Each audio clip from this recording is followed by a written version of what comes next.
सबसे पहले आप सबको मेरी प्यार भरी नमस्कार। एक बार एक गांव में एक बहुत ही निठल्ला सा लड़का होता है। वो बहुत ही ज़्यादा लेज़ी होता है, आलसी होता है। वो कुछ भी नहीं करता। सारा दिन कभी इधर लेटा हुआ है, कभी उधर लेटा हुआ है, सपने ले रहा है, डे ड्रीमिंग कर रहा है। कोई काम नहीं, कोई कुछ नहीं। तो एक बार एक ज़ेन मंक को उस लेज़ी बंदे के बारे में पता चलता है।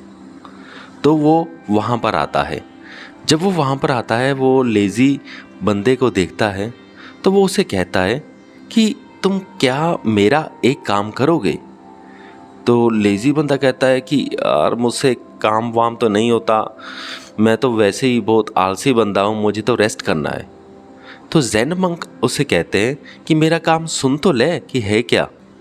वो कहता है चलो ठीक है, बता दो क्या है, वैसे मैंने करना तो है नहीं। तो ज़ेन मंक उसे कहते हैं कि मुझे एक ना फीदर चाहिए, एक पंख है। वो पंख है जो सामने पहाड़ी दिख रही है, उस पहाड़ी की बैक साइड में एक गुफा है और उस गुफा के अंदर एक पंख है, मुझे वो चाहिए। वो कहता है पंख चाहिए, तो पंख का करना क्या है? तो ज़ेन मंक कहते हैं कि वो पंख कोई आम नहीं है, वो पंख बहुत ही सुंदर पंख है और मेरे लिए बहुत ही ज़्यादा काम का है। तो जो आलसी बंदा होता है वो सुनकर बड़ा हैरान सा हो जाता है कि ये एक अजीब सा काम कह रहा है, एक पंख लाने का। तो बड़ा इंटरेस्टिंग सी उसे चीज़ लगती है।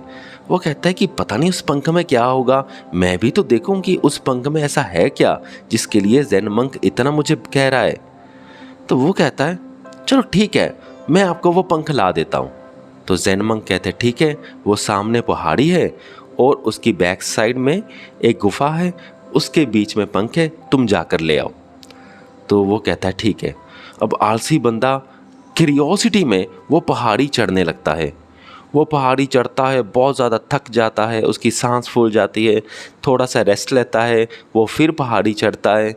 तो वो चढ़ता है, चढ़ा जाता है और वो पहाड़ी के पीक पे पहुंच जाता है। जब वो, जैसे ये पूरी पहाड़ी है, इसके पीक में वो खड़ा है, तो यहाँ से वो बहुत ही उसे सुंदर नज़ारा दिखने को मिलता है। सारा गांव उसे दिखता है, सनलाइट दिखती है, सूर्य दिखता है, दूर दूर तक उसकी निगाहें जाती है। तो वो उसे बहुत ही ज़्यादा थ्रिल मिलता है कि अरे यार मैं कहाँ पहुँच गया, मैं क्या देख रहा हूँ। उसे सेंस ऑफ अकम्प्लिशमेंट महसूस होती है कि मैंने ये अचीव किया है।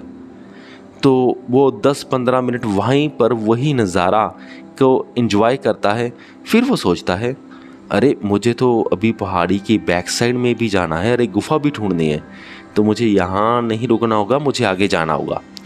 तो अब वो, जैसे ये पहाड़ी है, इस पहाड़ी के ऊपर खड़ के ये सारा नज़ारा देख रहा था। अब इसे पीछे को नीचे आना है। तो अब नीचे आना और भी डिफ़िकल्ट। वो बीच बीच में गिर जाता और उसके थोड़े से स्क्रैचेस पड़ जाते पूरी बॉडी पे। वो फिर उठता और वो उसे ऐसा होता कि अब मुझे केव ढूंढनी है। तो एक बार उसे ये भी ख्याल आया कि अरे यार ये तो बहुत डिफ़िकल्ट है, मुझसे होगा नहीं। फिर उसने सोचा अगर मैं पूरी पहाड़ी चढ़ सकता हूँ तो मैं थोड़ा सा नीचे जाके बस अब पंखी मुझे लाना है तो वो नहीं ला सकता। तो इस बात ने उसे हौसला दिया। अब वो नीचे गया। अब उसको आगे जा कर के गुफा भी मिल गई। तो गुफा के वो अंदर गया और उसे वो पंख भी मिल गया। पंख वाकई बड़ा अलग सा था, कलरफुल सा था। उसने वो पंख उठाया तो उसके दिमाग में आया अरे अब मुझे फिर से ये पहाड़ी ऊपर चढ़नी पड़ेगी और दूसरी ओर से फिर नीचे जाना पड़ेगा उस ज़ेन मंक को ये पंख देने के लिए। ये तो बहुत डिफ़िकल्ट है। फिर उसके दिमाग में आया अरे जब मैं इतनी पहाड़ी चढ़ सकता हूँ और बाद में नीचे आके गुफा तक पहुँच भी सकता हूँ, तो क्या मैं वापस नहीं जा सकता? ऑब्वियसली मैं वापस भी जा सकता हूँ। तो उसे फिर से ये हौसला आ गया, खुद से ही हौसला आ गया, क्योंकि उसने एक बार अकम्प्लिशमेंट कर ली थी।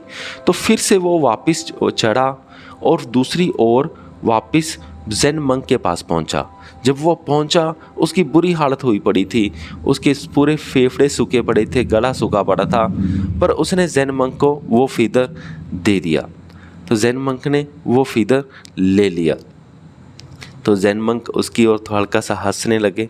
तो वो भी उसको भी थोड़ा सा हंसने लगा, उसे भी अच्छा लग रहा था ओवरऑल, क्योंकि उसने वो जीत हासिल करी थी। तब ज़ेन मंक उसे कहते हैं कि जो लेज़ीनेस है वो कभी भी एक्सेप्ट नहीं करनी चाहिए, ना ही टॉलरेट करनी चाहिए। हम यहाँ पर आए हैं लेज़ीनेस शो करने के लिए बिल्कुल नहीं आए।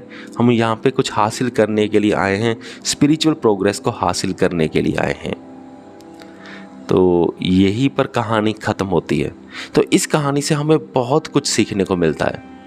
पहला पॉइंट यही है, जैसा कि ज़ेन मंक ने कहा, कि लेज़ीनेस को कभी भी एक्सेप्ट नहीं करना चाहिए कि हम लेज़ी हैं, हम कुछ नहीं करेंगे।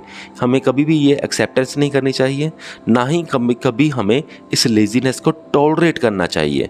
हमें हमेशा इन चीज़ों के ऊपर जीत हासिल करनी चाहिए, जैसे कि उस आलसी बंदे ने पहाड़ी चढ़ कर के जीत हासिल की। दूसरा पॉइंट ये है कि हमें स्पिरिचुअलिटी में भी एक हिसाब का पहाड़ी चढ़ना होता है। हम यहाँ पर सिर्फ आलसी बैठे रहने के लिए नहीं आए कि एक जगह पे बैठे रहो, वक्त ज़ाया करते रहो। हमें स्पिरिचुअलिटी के लक्ष्य को अचीव करना है, हमें स्पिरिचुअल होना है, और स्पिरिचुअलिटी का भी एक तरह से माउंटेन जैसा पहाड़ी होता है। हमें वहाँ पर चढ़ना है, ज़्यादा चढ़ना है, आगे चढ़ना है, और फिर वापस भी आना है, यानी कि उस जीत को हासिल करके हमने फिर संसार में आना है, और यहाँ पर जो भी हमें ज्ञान मिलेगा वो यहाँ पर जाके बांटना है। सो मुझे पूरी उम्मीद है कि आप सबको ये कहानी समझ में आ गई होगी। इस वीडियो को यहाँ तक देखने के लिए आपका बहुत बहुत धन्यवाद।